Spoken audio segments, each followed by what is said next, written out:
Hello dear students, स्वागत आहे तुमचं माझ्या या ऑनलाईन लेक्चर सिरीज मध्ये ज्याचं नाव आहे my English teacher. Dear students, today in this video we are going to study the second poem from the 11th English Maharashtra board syllabus, and the name of the poem is The Sower, written by Victor Hugo. Dear students, before starting the explanation of the poem, do you know what is the meaning of the word the sower? So dear students, let me tell you the meaning of the word sower. A sower is a person who plants seeds. I would like to repeat the meaning once again. A person who plants the seeds is called as a sower. प्रिय विद्यार्थी मित्रांनो, आपल्या मराठी भाषेमध्ये आपण याला शेतकरी किंवा पेरणी करणारा व्यक्ती असं म्हणतो आहे. तर आता आपण या कवितेच्या एक्सप्लेनेशनला सुरुवात करणार आहोत. So before starting the explanation of the poem, let us study few lines about the poet.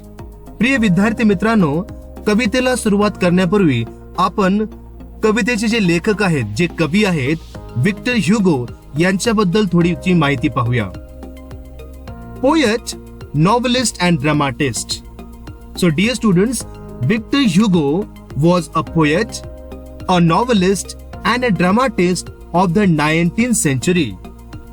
तर प्रिय विद्यार्थी मित्रांनो, विक्टर ह्युगो हे एक कवी होते, त्याचबरोबर एक कादंबरीकार होते आणि एक नाटककार देखील होते. 19व्या शतकामध्ये फ्रेंच रोमॅन्टिक रायटर्स मध्ये त्यांचं नाव आवर्जून घेतलं जातं. Though regarded in the France as one of the country's greatest poets, he is better known for his novels such as Notre Dame de Paris, written in the year 1831, and Les Miserables in the year 1862. So dear students, as I told you previously that Mr. Victor Hugo was a poet, a novelist and a dramatist of his century, but he became more famous because of his two novels. Which are those two novels? The first novel is Notre Dame de Paris, written in the year 1831, and Les Miserables, written in the year 1862. Now, the second information is about Torulata Dutt. So who was Torulata Dutt? Torulata Dutt was a Bengali poet, also known as Toru, wrote in English and French, and was born on 4th March 1856 in Kolkata. तोरुलता Datta यांना आपण प्रेमानं तोरू असं म्हणतो. ह्या एक Bengali कवयित्री होत्या. त्यांची लेखणी ही प्रामुख्यानं दोन भाषेमध्ये होती. एक होती इंग्लिश आणि दुसरी फ्रेंच. त्यांचा जन्म 1856 मध्ये कोलकाता येथे 4 मार्च रोजी झाला. She is considered to be the first Indian poetess to write verses in English and French. So dear students, this is very important line. She, Miss Torulata Dutt, is considered to be the first Indian poetess. Torulata Dutt या पहिल्या भारतीय कवयित्री होत्या ज्या इंग्रजी आणि French या दोन्ही भाषेमध्ये कविता करू शकत होत्या. अशा कवयित्रीला आपण बायलिंग्वल पोएट असं म्हणतो. She translated dozens of poems and completed a novel before her death at the age of 21. So as we have studied her information previously, dear students, Torulata Dutt translated many poems from French language into English at the age of 21. Not only this, she wrote a novel also before her death. Her poems such as Sita, Lotus and A Kausarina Tree are well loved. प्रिय विद्यार्थी मित्रांनो, तोरुलता दत्त या भारतीय इंग्रजी कवयित्री होत्या. त्यांनी लिहिलेल्या काही कवितांचा उल्लेख इथं केलेला आहे की ज्यामुळे त्यांना अजूनही ओळखलं जातं. त्या कवितांची नावं बघा. Sita, lotus and are casuarina tree are well loved. म्हणजे ह्या कविता अजूनही पसंत केल्या जातात. आता आपण आपल्या कवितेचं नाव बघूया, द सोवर. ह्या कवितेची माहिती आपल्याला स्क्रीनवरती दिसते आहे. The sower is a translation of Victor Hugo's poem Saison de Similis le Sor. It is translated by Torulata Dutt from French to English language. तर प्रिय विद्यार्थी मित्रांनो, आपली कविता द सोवर ही खरी फ्रेंच पोएट विक्टर ह्युगो यांनी लिहिलेली आहे French language मध्ये, आणि तिचं ट्रान्सलेशन इंग्लिश मध्ये तोरुलता दत्त यांनी केलंय. The sower is a poem about a farmer who is sowing seeds. So what is the poem sower about? ही कविता कशाबद्दल आहे? So this poem is about a farmer. ही कविता एका शेतकऱ्याबद्दल आहे, हु इज सोइंग सीड्स, की जो पेरणी करतो आहे. He has seen many bad harvest in his life. तर हा विषय शेतकऱ्याला काही नवीन नाही डिअर स्टुडंट्स. तो हा जो शेतकरी आहे आपल्या कवितेमधला, त्याने अनेक असे काळ अनुभवलेले आहेत की त्याला त्याचं पीक नासलेलं आहे, त्याचं पीक खराब झालेलं आहे. However, he is so optimistic of his having a good harvest every time he tosses grain. तर एवढ्या साऱ्या अडचणींना मात करून सुद्धा हा सोवर, हा शेतकरी पूर्ण आशावादाने, पूर्ण अपेक्षेने आता नवीन पेरणीला सुरुवात करत आहे, आणि त्याला खात्री आहे की येणारं पीक हे त्याला भरघोस उत्पन्न देईल आणि भरपूर फायदा देणार आहे. डिअर स्टुडंट्स, तसं पाहता विक्टर ह्युगो हे एक फ्रेंच पोएट आहेत, आणि त्यांनी जी कविता लिहिली ही फ्रान्स मधल्या शेतकऱ्यांना समोर ठेवून लिहिली असेल. तर मला असं म्हणायचंय की आपल्याला ही कविता आपल्या भारतीय शेतकऱ्यांना सुद्धा लागू पडते.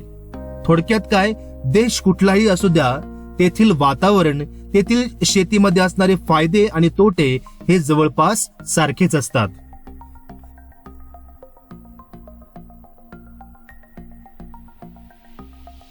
So dear students, now before starting the poem, I would like to tell you some general knowledge.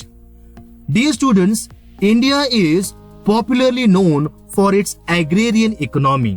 प्रिय विद्यार्थी मित्रांनो, भारत हा एक कृषी अर्थव्यवस्थेसाठी लोकप्रिय असणारा देश आहे. According to the World Bank data, nearly 42% of the workforce in India engages in agriculture. तर जवळजवळ जागतिक बँकेच्या आकडेवारीनुसार भारतातील जवळजवळ 42% कामगार शेतीमध्ये गुंतलेले आहेत. Agricultural production is crucial, means very important for a country such as India, the second most populous country in the world. तर जगातील दुसऱ्या क्रमांकाचा देश असलेल्या भारतासाठी शेती उत्पादन हे खूप निर्णायक, खूप महत्वाचे ठरते. A large percentage of our population lives in the rural areas and engages in agriculture, dear students. तर आपल्या म्हणजे भारताच्या लोकसंख्येचा एक मोठासा भाग हा ग्रामीण भागात राहतो आणि तो शेतीत गुंततो. Often the farmers are referred as the backbone of the Indian economy. Farmers provide us with food. तर अनेकदा भारतीय अर्थव्यवस्थेचा कणा म्हणून संबोधले जाणारे शेतकरी आपल्याला अन्न पुरवतात, पुरवत आले आहेत आणि पुरवत राहतील. Their contribution to the society are immeasurable. तर त्यांचे जे समाजाला योगदान आहे ते इमेशरेबल आहे, म्हणजेच अतुलनीय आहे. However, farmer faces many hardships. तर असा हा शेतकरी हा किती महत्वाचा असला देशाच्या अर्थव्यवस्थेसाठी, तरी सुद्धा या फार्मरला नेहमी अडचणींना सामोरं जावंच लागतं. Addressing their problems is the need of our dear students. तर त्यांचे आपल्या समाजातील योगदान अतुलनीय तर आहेतच, त्यांच्या अथक परिश्रमामुळे भारत हा तांदूळ, साखर, कापूस इत्यादींची मोठी निर्यात करणारा देश ठरला आहे. तर या सर्वाचं लक्ष, या सर्व गोष्टींचा विचार आपण नेहमी केला पाहिजे. बघा इथं वाक्य काय आहे की भारत हा असा देश आहे जो कृषी क्षेत्रातील 7व्या क्रमांकाचा मोठा निर्यातदार देश आहे बघा कृषी क्षेत्रामध्ये. We should always remember that prosperity of agrarian economy depends upon our farmers. So dear students, we must never forget the importance of farmers in our country.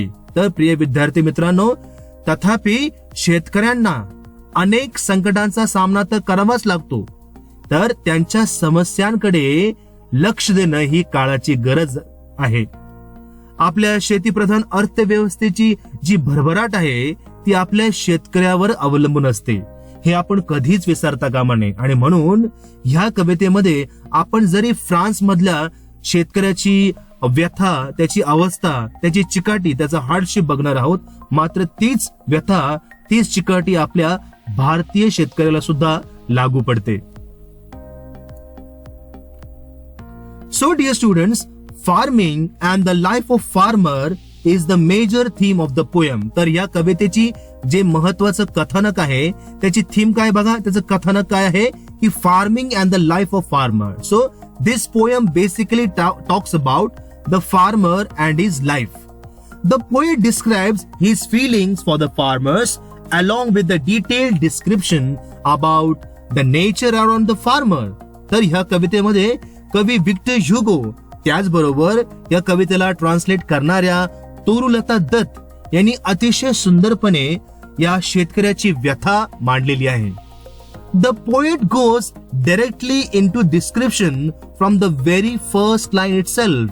तर अगदी कवितेच्या पहिल्या ओळीपासून कवीने काय केलं आहे, या शेतकऱ्यांची माहिती, त्याचं जीवन सुंदरपणे रेखाटण्याचा प्रयत्न केला आहे. चला तर बघूया. कवितेचं नाव आहे the sower, written by Victor Hugo. Stanza number 1. Sitting in a porchway cool sunlight I see dying fast. I would like to repeat the line once again. Sitting in a porchway cool sunlight I see dying fast. Dear students, do you know the meaning of the word porchway? So it is given here. Porchway means a veranda or a covered shelter in front of a building. तर घरासमोरील जो प्रवेश मार्ग असतो, जे द्वार मंडप असते, त्यालाच आपण पोर्चवे असं म्हणतो. So sitting in a porchway cool. So my first question is, where was the poet sitting? So the answer is, the poet was sitting in the porchway. So sitting in the porchway cool. Cool means how is the poet sitting in a relaxed manner, in a leisurely manner. So sitting in the porchway cool sunlight I see dying fast. Twilight hastens on to rule. Working hours have well nigh passed. So twilight means sundown or nightfall. म्हणजेच संधी प्रकाश किंवा सांज वेळ, म्हणजेच संध्याकाळची वेळ. म्हणजे आता संध्याकाळची वेळ व्हायला लागली आहे आणि सनलाइट सुद्धा आता काय व्हायला लागलं बघा, डाईंग फास्ट, म्हणजे जवळपास मावळतीला आलेला आहे. So twilight hastens on to rule. Hasten करणे म्हणजे लगबगीने कृती करणे. वर्किंग आवर्स हॅव वेल नाय पास्ट. तर काम करण्याची जी वेळ आहे ती काय झाली आहे, पास्ट झाली आहे. So the meaning of well nigh is almost but not completely or exactly over, just about to finish. म्हणजेच खूप जवळ आहे, संपण्याच्या मार्गावरती आहे, मात्र संपलेलं नाही, असा तो वेळ इथं उल्लेख आहे. So dear students, the poet was sitting in leisurely, म्हणजेच निवांतपणे, in a porchway enjoying the sunset and the reddish sky. You can see on the screen here. The poet was sitting relaxed in the porchway and watching the evening time. The poet describes the twilight sky. तर कवी कशाचं वर्णन करतो आहे, त्या संध्याकाळचं वर्णन करतो आहे. ट्विलाइट मीन्स सांज वेळ. संध्याकाळचं वर्णन कवी या पोएमच्या पहिल्या स्टांजा मध्ये करतो आहे. The twilight hastens on to rule. The line suggests the overpower of the twilight sky over the daytime, because it is a time between the day and soon it will become the night sky. तर हा दिवसाचा संध्याकाळची प्रहर आहे बघा, की ज्यावेळेस दिवस मावळतीला येतो आणि संध्याकाळ व्हायची असते, त्यावेळेस असं वातावरण निर्मिती आपण आकाशामध्ये पाहू शकता. Working hours are well night past. So this line suggest that time of work in the field are over and the farmers and other workers can't be seen anywhere. Soon it is going to be night and dark all around. तर आता लवकरच रात्र होणार आहे आणि सर्वीकडे काय होणार आहे, अंधार पसरलेला आहे.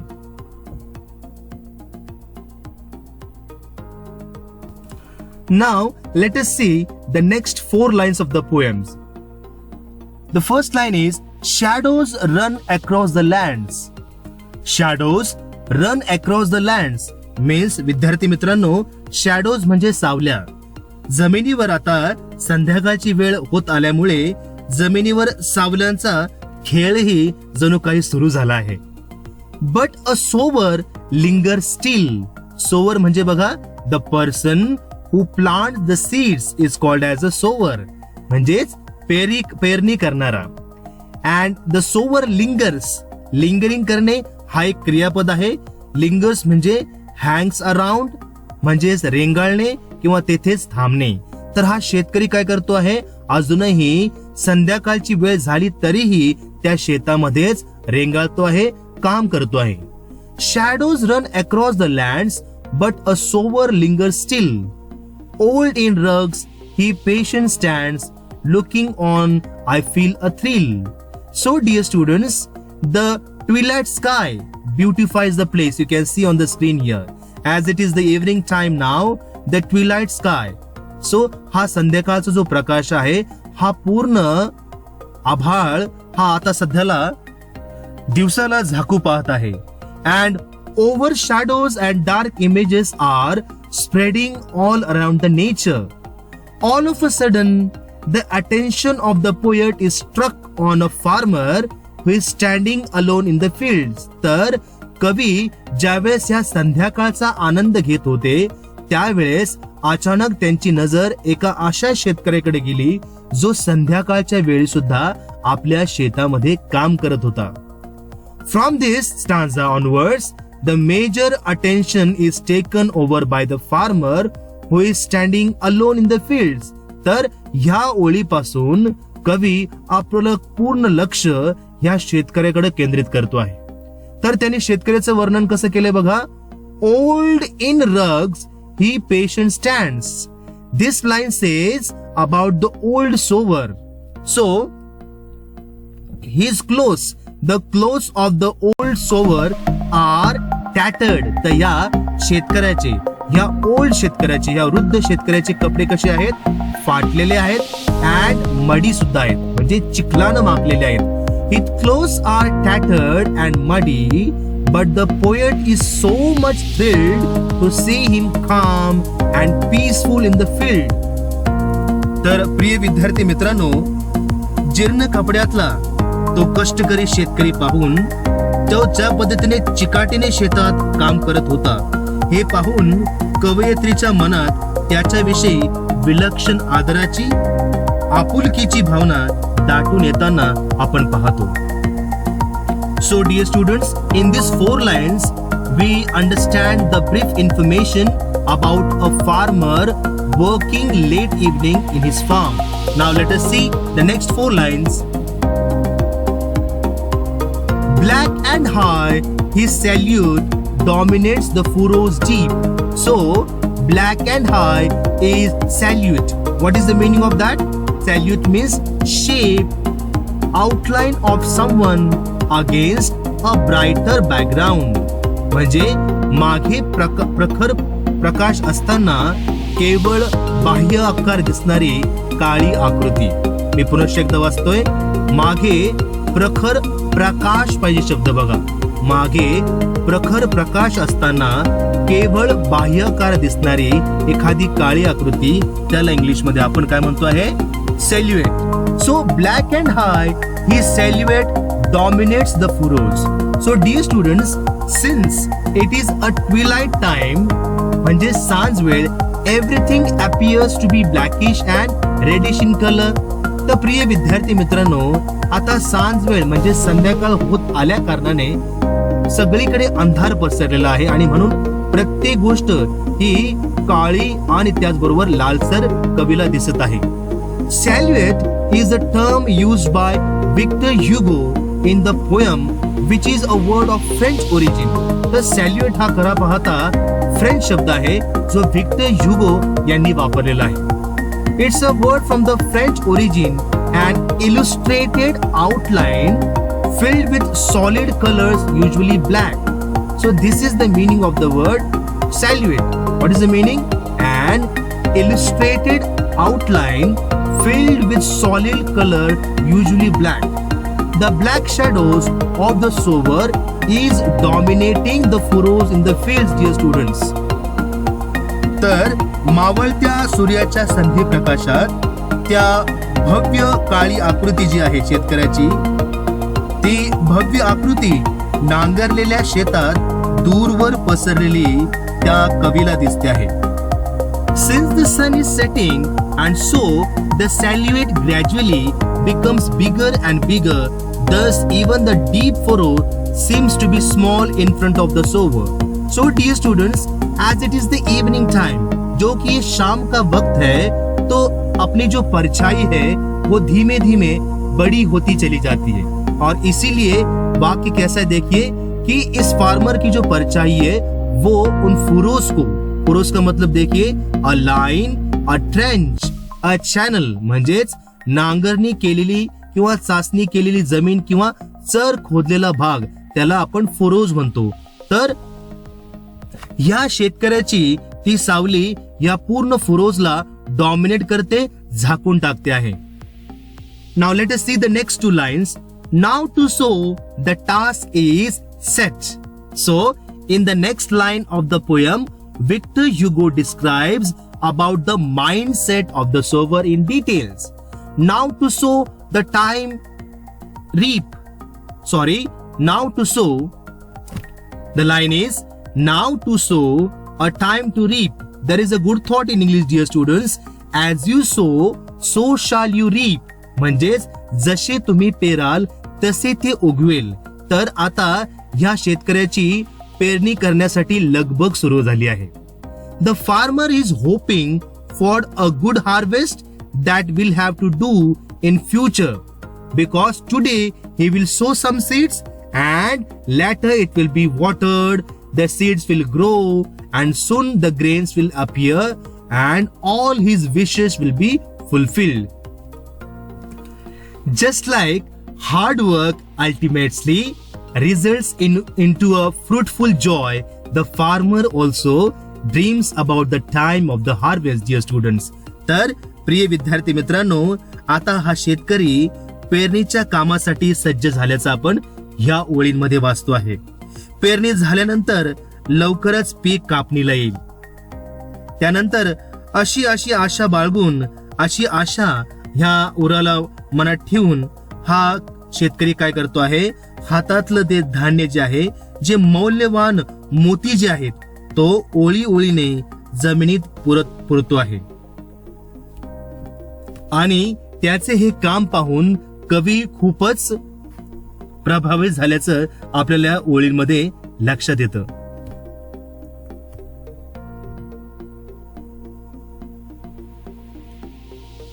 Now let us see the next four lines. Marches he along the plain, to and fro and scatters wide.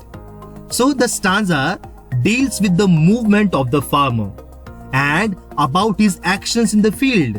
तर ह्या स्टांजा मध्ये आपण त्या फार्मरची, त्या शेतकऱ्याची क्रिया पाहू शकतो, अभ्यासू शकतो.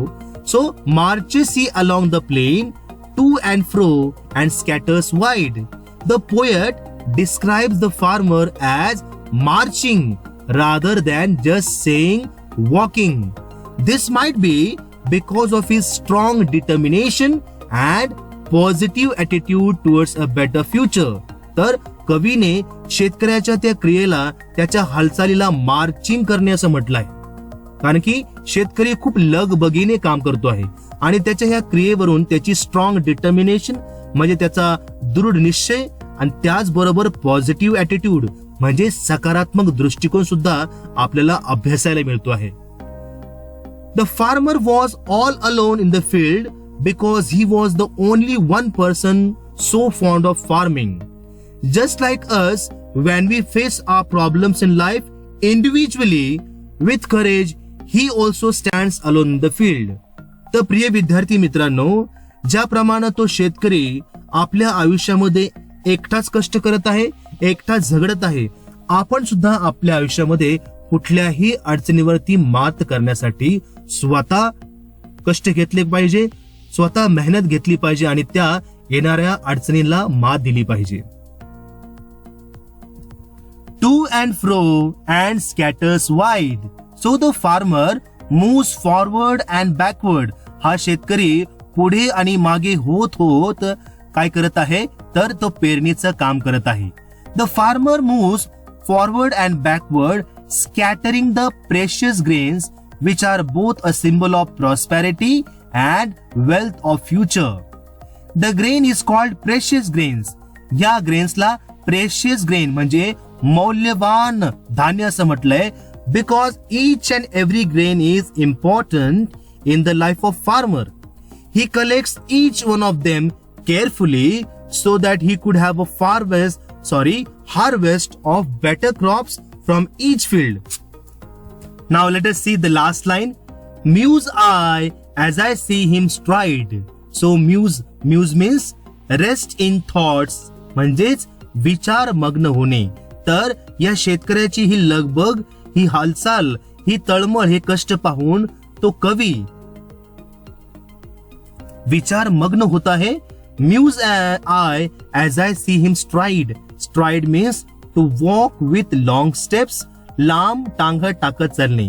तर ज्या पद्धतीने हा ओल्ड फार्मर आपलं काम अगदी लगबगीने करत आहे, हे पाहून त्या कवीला सुद्धा कौतुक वाटत आहे आणि म्हणून इथं वाक्य आहे Muse I as I see him stride. So in this 4 lines also we can understand, we can study the activeness of the old farmer, dear students. Now let us see the last 4 lines. Darkness deepens, fades the light. Now his gestures to mine eyes are august and strange. So in the last stanza concludes with the description of the night sky. The twilight sky gradually turns to night sky. तर हळुवारपणे आता सांज वेळेचं रूपांतर पूर्णतः संध्याकाळच्या रात्रीच्या वेळेमध्ये झालं आहे.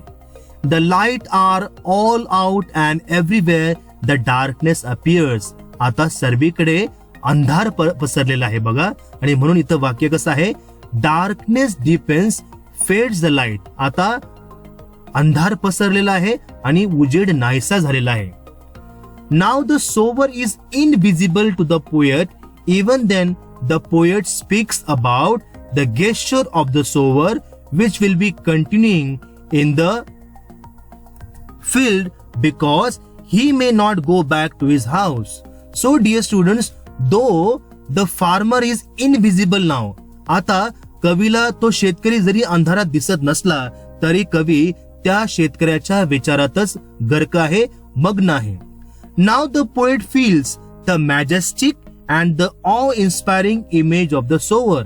So the poet is very much impressed by the hard work of the old farmer, dear students. त्या वृद्ध शेतकऱ्याची ती तळमळ आणि तो हार्डवर्क पाहून कवी अतिशय प्रभावित झाला आहे. So the line says, now his gestures to my eyes are august. August means what? Noble, dignified, impressive म्हणजेच उदात्त किंवा ओजस्वी. And strange, his height seems to touch the starry skies. So as I have told you before that the poet is very much impressed by the farmer. So the gradual and the progressive growth of the shadow of the sower now reached the top of the sky and the world appears to be the reflection of his shadow. Dear students, so the starry skies are nothing but the reflection of the seeds thrown out from the hands of the sower, dear students. So in the last 4 lines, the poem the poet is trying to glorify the image of the farmer in the eyes of the readers. च्या शेवटच्या 4 ओळीमध्ये कवी वाचकांच्या मनामध्ये या शेतकऱ्याची जी प्रतिमा आहे ती उंचावण्याचा प्रयत्न करतोय आणि म्हणून तो म्हणतोय की या अंधाऱ्या रात्री आता या शेतकऱ्याची जी सावली आहे ती ढगा एवढी झाली आहे आणि जणू काय ती आकाशाला गवसणी घालण्यासाठी तयार आहे. तर ह्या शेवटच्या 4 ओळींमध्ये कवीने अतिशय सुंदरपणे शेतकऱ्याचे आपल्या सामान्य जीवनातील महत्व काय आहे ते पटवून सांगण्याचा प्रयत्न केला आहे आणि त्याचबरोबर तो किती कष्ट, किती हार्डवर्क आपल्यासाठी करतो आहे हे सुद्धा पटवून सांगण्याचा प्रयत्न केलेला आहे. So dear students, by this way we have studied one of the most beautiful poems written by Victor Hugo and translated beautifully in English by Torulata Dutt, and the name of the poem is The Sower. So dear students, let us study the conclusion in a very fast format now. The poem titled The Sower, written by Victor Hugo, is magnificent poem dealing with both nature and humanistic features. The words are carefully selected and have detailed description of each and every events happened in front of the poet. The poem was translated by the famous writer from India, that is Torulat, from French to English. She is well-known Indian writer. This poem was translated by her. This translation is considered as the most appreciated among the other translation of the poem. So dear students, by this way we have completed the explanation of the poem The Sower. I hope you have loved my explanation. So if you love my channel, please do subscribe my channel, that is My English Teacher, and I am surely going to upload the upcoming videos on the topic the icebreakers and the brainstorming activities of the poem The Sower. So please keep watching. Thank you.